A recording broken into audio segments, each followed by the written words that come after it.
Hello, good day mga boss, Joy ulit ng DIY Grips. So ngayon, mag-install tayo ng Beloscope dito sa ating air filter cover. Yan, so ang mga nakikita kong pinaglalagyan yan, ito yung pinaka-common dito. Pero recently meron akong nakita dito siya naglagay. So bahala na kayo no, kung saan nyo gusto maglagay, pero ako baka dito na lang. Yan. Bali dito. Bandang harap. Di bali yung una no, akala ko ito may dagdag to sa air intake natin. Pero wala pala kasi may harang din siya na acrylic and transparent na acrylic. So ito hindi hihigop ng hangin dito no. So parang pan-design lang talaga. Yan. So unang gawin natin syempre, lapisan muna natin. By the way ito no, yung pinaka air filter cover, meron na markings yan dito sa loob. Ayan no. Yan. Kaso nga lang, yung sinukat ko to, malaki yung butas. Akala ko nga sakto. So wag niyong susundan to. Ewan ko lang doon sa isang klaseng Beloscope no, dalawang klase kasi to.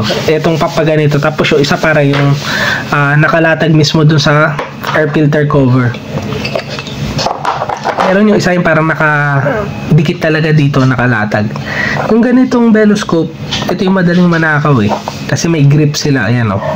Hilahin. Yung isa kasi parang naka-flat talaga dun sa air filter cover nyo. Pero parang sa akin kasi mas maganda to no? Mas maganda yung dating. Yan. Di bali ang gawin natin ngayon, markahan na natin muna ng lapis.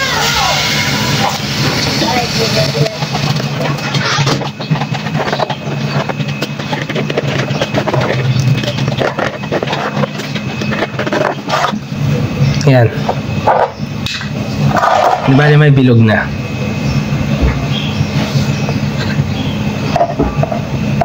So halimbawa no, hindi kayo satisfied do sa pinaglagyan ng bilog.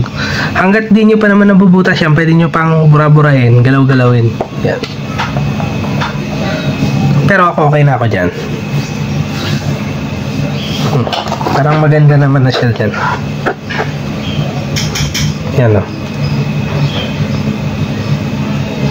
Kaya pwede angat pa natin ng konti.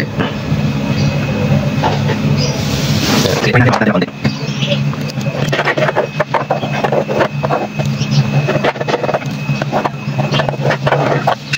Yan.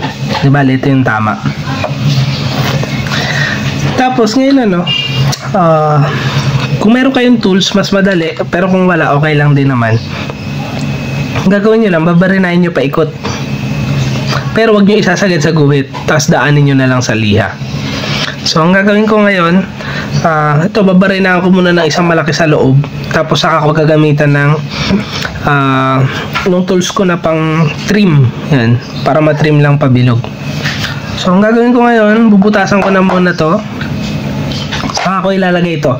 Make sure lang na ito is hindi maluwag, yan, kasi pagka maluwag to mas madali nakawin. Dapat fit na fit siya dyan.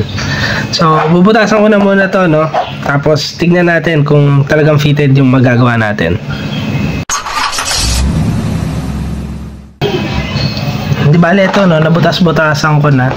So ang pinaka-purpose nito para at least magkaroon na tayo ng malaking hollow sa gitna.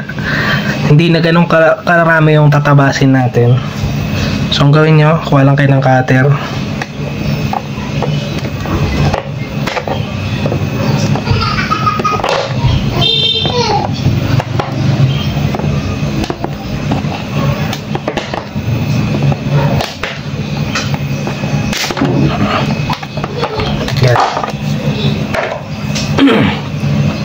Medyo malaki na kagad yung nawala no. Pero kung halimbawa wala kayong Dremel, yan, gagamit kasi ako ng Dremel, dapat medyo mas malapit-lapit pa dun sa guhit yung butas-butas nyo. At saka dapat hindi ganito kalalaki. Gamit kayo ng maliliit na drill bit. Gamit kayo ng ganito. Yan. Tapos paikot yung bubutasan. Dapat hindi tatamaan yung linya kasi lilihahin nyo pa yun eh.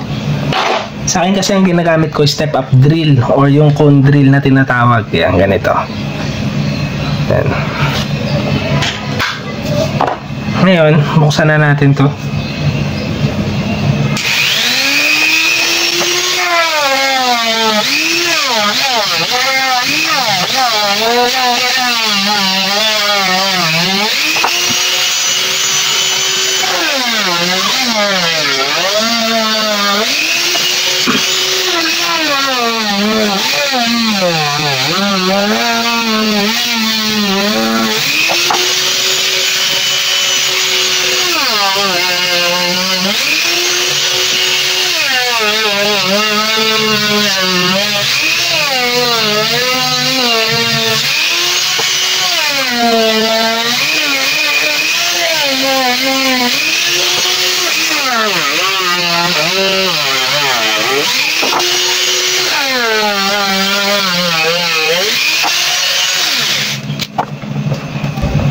So yan, mainit yan, no? Huwag nyo basta hawak-hawakan. Sa simula napasok ako sa ganyan eh. Yan. Kaya ngayon medyo maingat na tayo.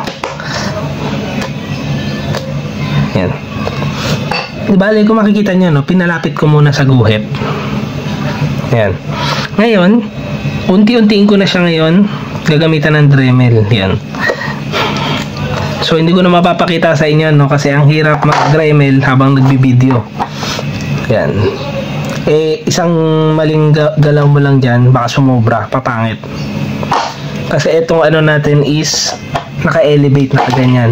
Okay sana kung yung binili yung Veloscope is yung naka-flat type, kasi matatakpan niya yung any excess na nahiwa nyo. Pagka tinakpan kasi yun, pagka nilagay nyo yun, matatakpan yung mga excess. Pero ito kasi nakaangat kasi ito. Yan, no. So hindi niya matatakpan pagka may excess kayong natabas. So ito, tatabasin ko na muna, no. Tapos fitting check tayo mamaya. Bale ito, no, nakabit na natin yung Veloscope. Yan. So kung mapapansin nyo, yan. Ito damage talaga yan dun sa item eh. Ayan, no. Pero kung mapapansin nyo yung binutas natin, ayan, no. 0-0 yan. Tignan nyo yung sa likod. Ayan, no. Wala yung excess na tabas, yung parang meron kayong makikitang awang. Wala. Yan. So, ang pinaka tricks lang dito, no, time after time, susukatin nyo. Every time na nagbubutas kayo, papatong nyo to para at least malalaman nyo kung sumobra na ba kayo sa butas o hindi pa. Tapos, check nyo lang kung alin yung mga portion na sumasabit.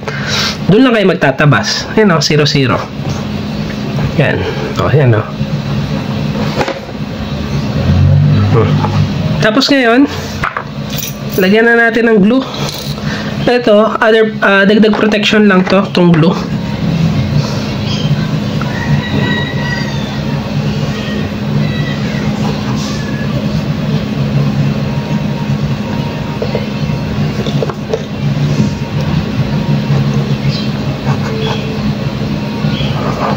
Yan. Basta paikutan nyo lang ng glue. So, hindi ko napapakita kung paano ako maglagay ng glue. Basic naman yan. Maganda to, no? Pagkatapos nyo lagyan ng glue, lagyan nyo rin ng epoxy. Yan. Para mas matibay, hindi siya madaling hugutin.